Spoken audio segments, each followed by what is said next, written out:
Welcome to this explainer. I'm absolutely thrilled you're joining us today because we're going to look at something truly fascinating. If you live in or even just admire the historic homes of Chicago's North Shore, well, we're going to treat these magnificent properties a bit like a patient needing a medical diagnosis. From the outside, the property might look perfectly healthy, structurally stunning, but underground, well, that's another story entirely. Okay, let's dive into this. Why exactly are these beautiful historic homes struggling to keep up with modern plumbing? I mean, we all admire the incredible aesthetic beauty and the timeless craftsmanship of these older properties. But beneath those meticulously manicured lawns and classic facades, there's a hidden, messy nightmare waiting for a lot of homeowners. Section 1. The Historic Home Paradox.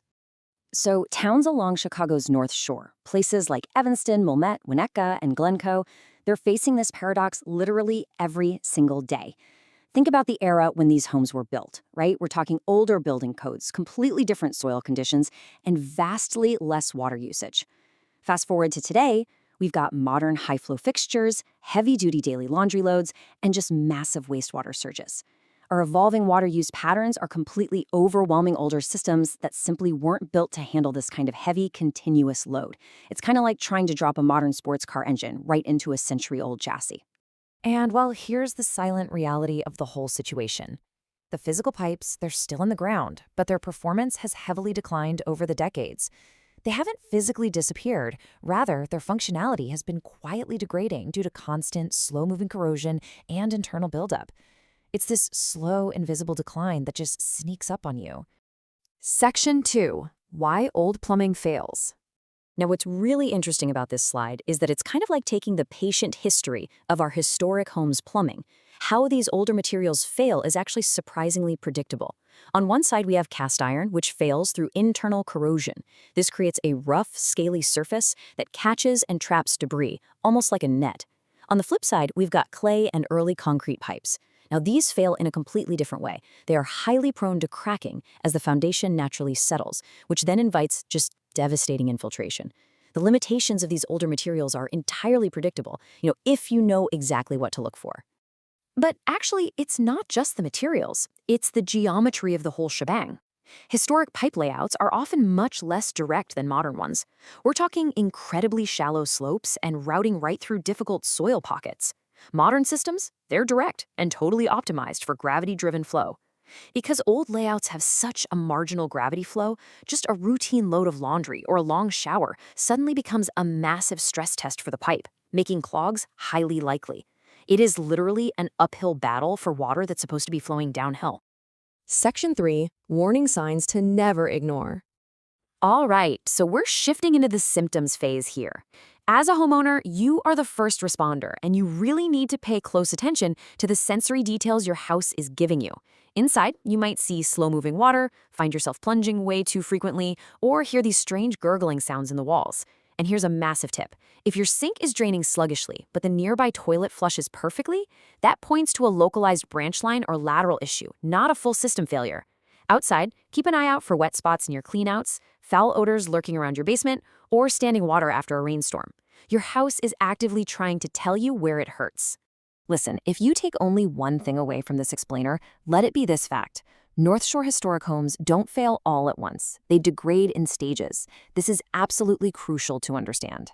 Because they degrade in stages, early detection of those interior and exterior symptoms we just discussed, that is your absolute best defense against a total system collapse.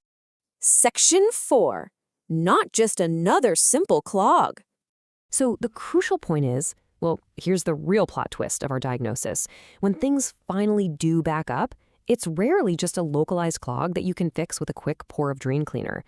A major culprit here is root intrusion. This happens when tree roots infiltrate those cracked clay or concrete pipes we talked about earlier. As the home's foundation settles, tiny cracks form. The roots, constantly searching for water, literally invade the aging infrastructure and entirely obstruct the main line. The surrounding environment is quite literally invading the property. And here's a surprising fact that catches a lot of people off guard: venting problems. This happens when blocked or undersized vents prevent wastewater from traveling. Here's the truly fascinating part. A pipe can be totally clear of debris, completely wide open, but bad venting will create a pressure issue that causes a messy backup right into your fixtures. So the opening is clear, but the physics, they're working completely against you. The reality is, a backup is the ultimate red flag of a systemic failure. We're talking about narrowed pipes from corrosion, failing joint connections, or severe mainline obstructions. A backup isn't just a nuisance, it's a glaring symptom of a deeper, systemic deterioration that has been brewing under the surface for years. Section 5. Modern fixes for old pipes. But hey, don't panic. Let's move to and see how this builds. We're now in the reassuring solution phase, focusing on how we actually treat our patient without taking a wrecking ball to a beautiful, historic property. Step 1 is early detection, spotting those signs we just went over. Step 2 is camera diagnosis, using specialized modern technology to actually visualize the pipe's internal condition. And step 3 is targeted rehabilitation, like relining or spot repairs. We're using cutting-edge technology to diagnose and heal the system with absolute precision. Now, for those of you worried about your pristine gardens and classic architecture, this targeted repair approach is a real game changer. It preserves the historic look and integrity of the home. It entirely avoids full, messy excavations. It minimizes disruption to your beautiful landscaping and walkways, and it protects those older, fragile foundations. But a quick warning from the experts. Simply patching the wrong segment only delays the inevitable. You absolutely must diagnose it correctly first. Let's apply this directly to you. Are you planning on upgrading a bathroom or finally putting in that heavy-duty laundry room? You must always confirm your drainage system has the capacity for modern surges first. Those brand new, high-flow modern fixtures will instantly expose weaknesses in your century-old pipes that you never even realized were there. So what does this all mean? Well, it brings us to our final provocative cliffhanger for this explainer. Will your home's historic pipes survive your next modern upgrade? It's a question every single owner of an older property needs to seriously consider. Take a moment to think about the hidden capacity of your own property's plumbing. Thank you so much for joining me as we explored this critical issue today. Keep learning, keep paying attention to those warning signs, and I'll catch you in the next explainer.